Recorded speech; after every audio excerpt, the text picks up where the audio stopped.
Bueno, buenas tardes. Nos toca exponer al respecto de la fisiología, farmacología aplicada a la anestesiología. Primero necesitamos saber algunos términos que utilizamos y cosas que son importantes en relación a ese tema. Entonces, la anestesia, ¿qué es? Es una técnica que mediante la cual se induce el organismo de la pérdida de sensaciones de dolor y se alcanza un estado hipnótico y cierto grado de relajación muscular. ¿Por qué utilizamos eso?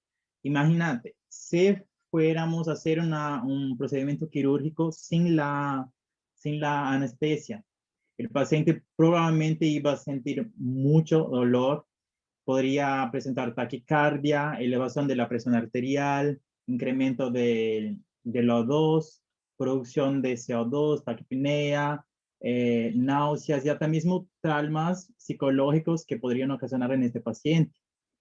¿Cuál es la importancia del anestesiólogo en la cirugía, en este ámbito? Él va a estar ahí para mantener el paciente en un estado de homeostasis, porque necesita dejar que todas las funciones del cuerpo de nuestro paciente esté óptimas, esté funcionando antes, en el momento y después del procedimiento quirúrgico. Algunos conceptos que son importantes saber y algunos ejemplos es la analgesia, que es el bloqueo del dolor, y van a ser utilizados algunos fármacos como opioides y AINES, por ejemplo. La hipnosis que produce el sueño en nuestro paciente y vamos a poder utilizar, por ejemplo, tiopental y propofol. Ansiólisis, perdón, que es quitar la ansiedad, pero sin ocasionar sueño, sin ocasionar la hipnosis en nuestro paciente. Vamos a utilizar ahí benzodiazepínicos en dosis bajas. La amnesia, que quitar recuerdo, normalmente se utilizan ahí hasta mismo el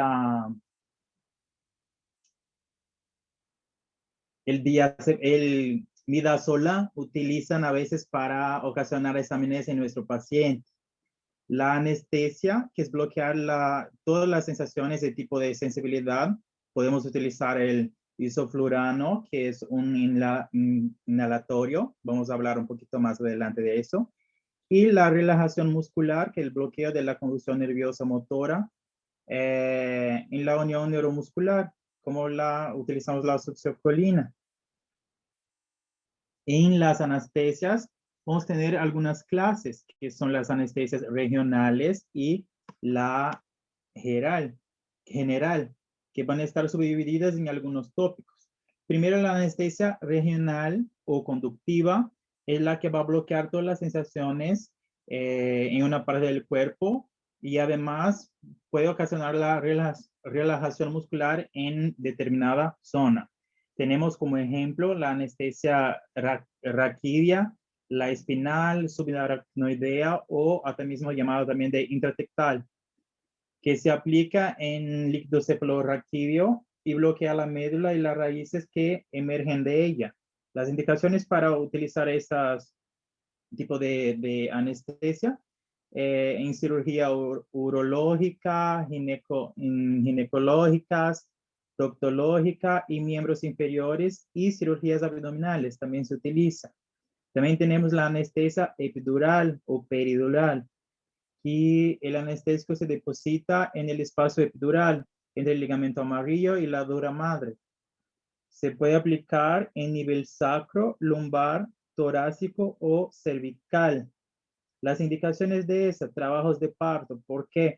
Porque ahí vas a disminuir el dolor de nuestra paciente en el momento del parto. A veces ya no es indicado hacer una cesariana, por ejemplo, porque el producto ya está abajo, ya está saliendo. Y para disminuir el dolor de esta mamá, para poder retirar el producto, utilizan esa anestesia para disminuir su dolor, pero que aún conserva la musculatura de contracción del útero de la mamá, por ejemplo. Entonces es bastante utilizada en partos, en ginecología y clínica del dolor de urología.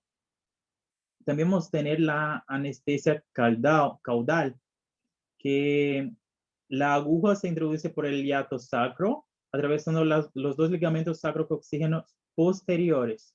Normalmente son indicados en cirugía de abdomen, miembros inferiores, patologías del ano rectal, patologías urológicas genital y cirugías inguinales. Y ahí tenemos ejemplos de cómo, ¿se puede voltar, por favor? Volver. Ejemplos de cómo es hecho el procedimiento. También vamos a tener en la anestesia regional, la anestesia intravenosa, que normalmente van a utilizar en miembros superiores e inferiores para bloquear solamente esta área, solamente esta zona, por ejemplo, todo el brazo. Se llama bloqueo de Beer. Se inyecta la anestesia ahí, normalmente se utiliza directamente a la vena y se utiliza un torniquete para que este fármaco no se va para circulación sistémica y sí solo actúe en esa región. Y también vamos a tener anestesias local que son utilizadas en mucosa, en la córnea, conjuntiva. También son utilizadas en procedimientos simples como hacer una sutura. Son esas que vamos a utilizar. Normalmente utilizan lidocaína para eso. Ya en la anestesia general, es la anestesia que va a bloquear todo tipo de sensibilidad en todo el cuerpo. Además, va a ocasionar hipnosis con amnesia en nuestro paciente, relajación muscular que puede variar y normalmente se utilizan anestésicos inhalatorios, pero no necesariamente solo ellos. También se puede utilizar intravenosos para generar esa anestesia general. Las fases de la anestesia general van a estar la premedicación, la inducción de la anestésica, el mantenimiento de la anestesia y la reversión. Ya en la inducción anestesia tenemos otras 4 etapas que son importantísimos tener como conocimiento. Y primero, ¿qué va a pasar con nuestro paciente si que aplicó el medicamento? La relajación. Entonces nuestro paciente va a empezar con una somnolencia, mareo. Después de eso entra en una fase de excitación que puede entrar también con delirio. Entonces ahí va a tener ya una respiración irregular, su tono muscular va a cambiar, va a estar un poquito funcionando todavía, puede ocasionar vómitos y apnea. Y llegamos a la tercera fase que puede ocurrir, que es la anestesia quirúrgica, que es el estado que queremos que esté nuestro paciente, la pérdida sensorial, la parálisis de nuestro paciente, entonces va a estar una respiración ya regulada, un tono muscular relajado, también puede presentar reflejo palpebral y sensibilidad. Ahí es donde queremos que esté nuestro paciente. Entonces, ahí entra el mantenimiento de la anestesia. Pero puede ocurrir que llegue a una cuarta fase, que es la fase de peligro, que es la parálisis vulvar. Ahí podemos tener una parálisis respiratoria, una midriasis, una tacfimia filiforme, que sería el pulso que normalmente vamos a encontrar en una persona con premortem, ya casi para morir. Entonces, es muy importante el papel del anestesiólogo en esta parte para que nuestro paciente no llegue a esta fase de peligro y sí llegar que se pueda hacer reversible, que se note pronto para que se pueda reverter. Bueno, como estaba diciendo de las fases anterior de la anestesia general, en la premedicación va a ser la fase que va a ser administrados los fármacos previos a la intervención quirúrgica con la finalidad de disminuir la ansiedad y producir el alivio preoperatorio y fomentar la anamnesis preoperatoria en nuestro paciente. En la inducción va a ser la que yo estaba diciendo más detallada, que vamos a administrar nuestro fármaco en nuestro paciente hasta llegar en el tercer grado, que es la anestesia quirúrgica. Después vamos a tener el mantenimiento de la anestesia, que va a ser para garantizar la permanencia del paciente bajo el efecto de la anestesia, para lograr este fin de administrar gases anestésicos o opiáceos y relajante muscular. Entonces, si se nota que el paciente está volviendo o vuelve su reflejo o algo así, el anestesiólogo va a estar ahí pronto para administrar un poco más de dosis, a veces orco inhalatorio o mismo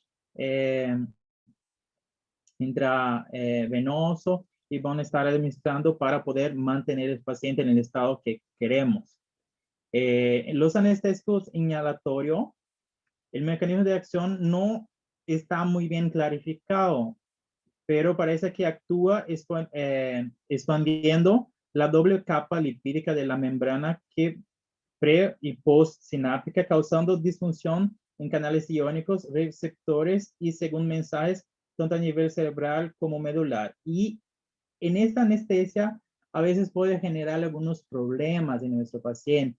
Es súper común, no es tan común en realidad, pero es el fármaco que puede ocasionar eso, que se llama la hipertermia maligna en nuestro paciente. Si el paciente tiene una predisposición a tener eso que es genético y no vamos a saber eso antes de una cirugía, los fármacos inhalatorios, la anestesia inhalatoria va a ser la que puede ocasionar este problema en nuestro paciente si es que este paciente ya tiene la predisposición a presentar esa hipertermia maligna, que puede ser algo peligroso y hasta ocasionar la muerte de nuestro paciente.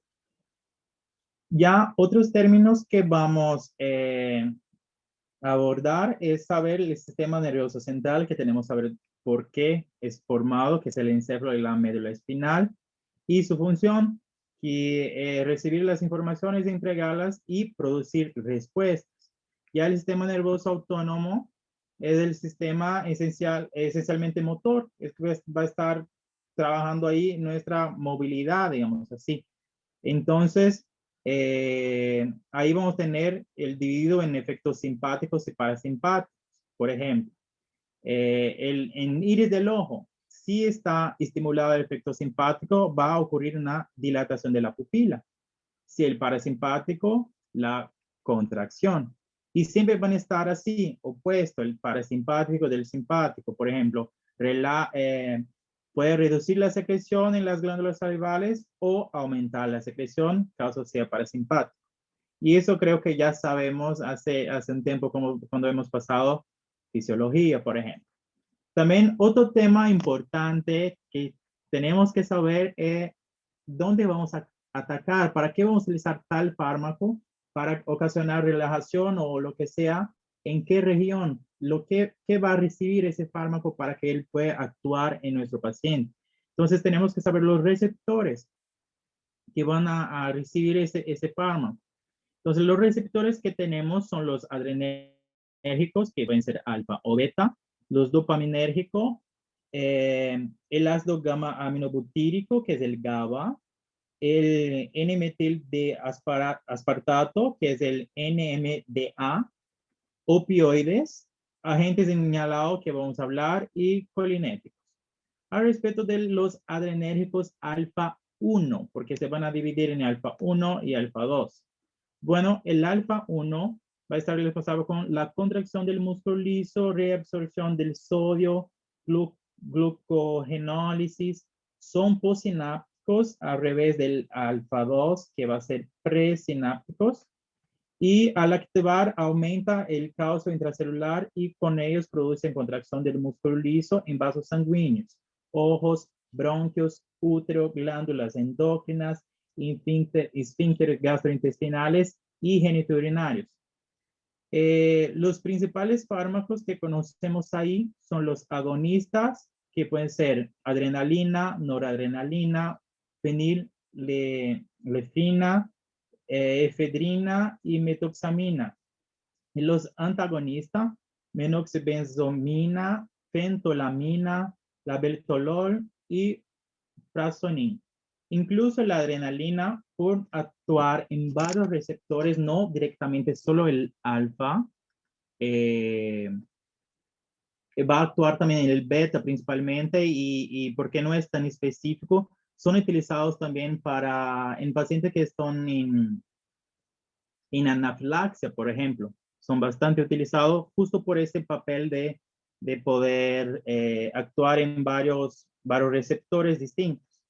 Ya en nuestros adrenérgicos alfa 2, va a estar ahí responsable por el autocontrol Agregación plaquetaria son principalmente presinápticos, como ya había dicho antes, nivel la adenosiclasa y eso disminuye la entrada de calcio terminal nervioso y la oxitosis de las vesículas que contienen noradrenalina y disminuye la resistencia vascular sistémica, la frecuencia cardíaca y la presión arterial y la ansiedad de nuestro paciente. Tenemos como agonista ahí la clonidina, dexmedetomidina, homifidina y xalacina. Y antagonista tenemos como ejemplo fenoxobesamina, pentolamina, yoimbina y tolazolina.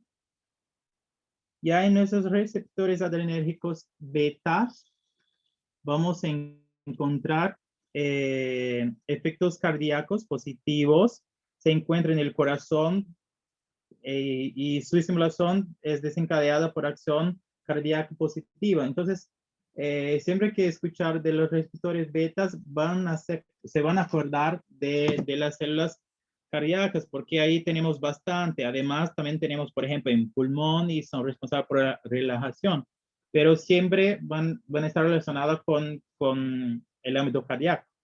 Como agonista vamos a tener adrenalina, noradrenalina, dopamina, isoproterenol y antagonista propanolol, metaprolol y esmolol. Ya el adrenérgico beta 2 van a ocasionar relajación del músculo liso, efecto en glucógeno. Su efecto es relajar el músculo liso procediendo a la broncodilatación, vasodilatación, relajación del útero, entre otros.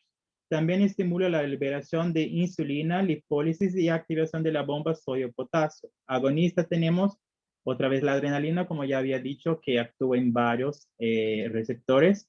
Noradrenalina, terbutolamina, isoproterenol. Y antagonista, el propanolol, butoxamina y esmolol. Ya en los receptores de dopamina, es el precursor inmediato de la noradrenalina. Existen receptores que responden a la dopamina y tienen efecto adrenérgico. Son los receptores dopaminérgicos, los cuales fueron identificados en el sistema nervioso. Y en los vasos renales producen vasodilatación renal, promueven diuresis, vasodilatación mesentérica y coronaria. La dopamina va a tener la acción agonista tasas mayores a 10 gramos por kilogramos por minuto por vía intravenosa, perdón. Puede ocasionar vasoconstricción suficiente, taquicardia, arritmias cardíacas raramente, y la vía de administración más común por vía intravenosa. En la mayoría de los casos debe ser tratamiento combinado a dopamina o dobutamina y se debe acentuar el efecto intrópico positivo con menos vasoconstricción. Ya en nuestros receptores GABA de ácido gamma aminobutírico, la acción del receptor GABA consiste en el aumento de la entrada del cloruro, promoviendo de hiperpolarización de las células neurales y por consecuencia reduce su función. Por resultado se tiene rebajamiento del nivel de la conciencia hasta el nivel adecuado para procedimiento anestésico. Ahí tenemos como ejemplo el propofol, que es un fármaco que tiene su acción súper rápida, pero es corta, así que cuando se utiliza, los anestesiólogos siempre tienen que estar ahí atentos. Es insoluble en agua, disponible para uso por vía endovenosa, mismo pudiendo causar dolor a la administración, rápida metabolización hepática y rápido retorno. Recomendado para rápida inducción anestésica, manutención e infusión continuos como menos de 3 días, por su riesgo de síndrome de infusión del propofol para infusiones con más días. Ya tenemos también como ejemplos de los GABAs, los barbitúricos, tiopental y el etomidato. Especificaciones como curiosidad del tiopental, principalmente, son las que son moléculas pequeñas, lipofílicas, lo que causan acumulación en tejido adiposo. Necesita de un pH entre 10 y 11 para no precipitarse. Causan dolor y necrosis y administrada extravascular. Tienen un importante efecto de resaca en nuestro paciente, que consiste en cefalea y dolores por el cuerpo después de la anestesia. Utilizado también por su potente acción sedativo y hipnótico. Ya el etomidato es poco soluble en agua, rápida metabolización hepática, eliminación renal y biliar, indicado en la inducción anestésica en pacientes con disturbio cardiovascular, pues no altera la presión arterial y el gasto cardíaco. Su administración prolongada está relacionada con su presión adrenal. Ya los otros receptores, que son los NMDA, son excitatorios del sistema nervioso central y fisiológicamente son activados por glutamato. La ketamina actúa como un antagonista de esos receptores, causando disminución del nivel de la conciencia. Entonces, uno de los ejemplos ya son la ketamina, son solubles en agua, metabolismo hepático rápido y su excreción renal y biliar. Las indicaciones: manutención e inducción de procedimientos cortos, anestesias pediátricas, pacientes con riesgo de hipertensión, pacientes asmáticos, anestesia y analgesia en pacientes quemados. Los efectos: estado de catalepsia, que es el efecto disociativo, nistagmo, midríasis, cialorrea, mioclonías y hipertonía muscular. En la recuperación anestésica, el paciente suele presentar delirios y alucinación. Ya los opioides, vamos a tener como ejemplo el fentanil, que iba a ser un fármaco opioide 100 veces más potente que la morfina, por ejemplo. Su unión principalmente a receptores, a microreceptores, posee medicamentos reverso como la naloxona, poco liberación de histamina, analgesia potente y de rápido inicio, puede ocasionar aumento de presión intracraneal, efecto hipnótico leve y riesgo de depresión respiratoria. Ya en los agentes inhalatorios tenemos el isoflurano, que tiene buena relajación muscular, rápida recuperación y estabilidad de gasto cardíaco y no altera la presión intracraneal. Ya los colinérgicos, que van a ser que van a actuar en múltiples órganos, va a contraer la pupila, por ejemplo, estimula la salivación, reduce el bombeo cardíaco, contrae los bronquios, estimula la activación del estómago y del páncreas, estimula también la vesícula biliar, tiene poder de contraer la vejiga y promueve la erección. Los fármacos son el atracurio, nivacurio, pancuronio, rocuronio, succinilcolina, vecuronio, entre otros. El atracurio, tenemos los cisatracurio, por ejemplo. El atracurio y el cisatracurio, que no tenemos ahí escrito, pero es uno de los ejemplos, son fármacos que son bastante utilizados, que no son, perdón, utilizados en intubación orotraqueal de secuencia rápida, porque su acción es más lenta que los otros.